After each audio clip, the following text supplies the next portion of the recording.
Right, following on with my husband's video of biscuit joining. As you can see, we joined everything with the biscuits, put some glue on, and my husband, gorgeous man that he is, put these on for me just to keep it all straight in line.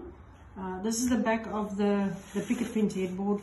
It is very old. There's some old paint on here. It has been cleaned, high pressure washed, and sanded. I'm going to just put a light wash, like a 20% water, 80% chalk paint wash on the back. It is quite runny, it's very dark, don't think you can really see it, but there we are. That's the consistency we're looking for. I've started on this side, as you can see, very nice, and it's just beautiful. And I'm using Fired Earth chalk paint in Bistro Grey. I love this grey.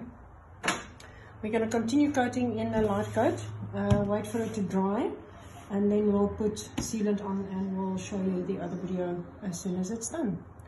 Like, subscribe, share, and we'll post the next one hopefully before the end of the weekend.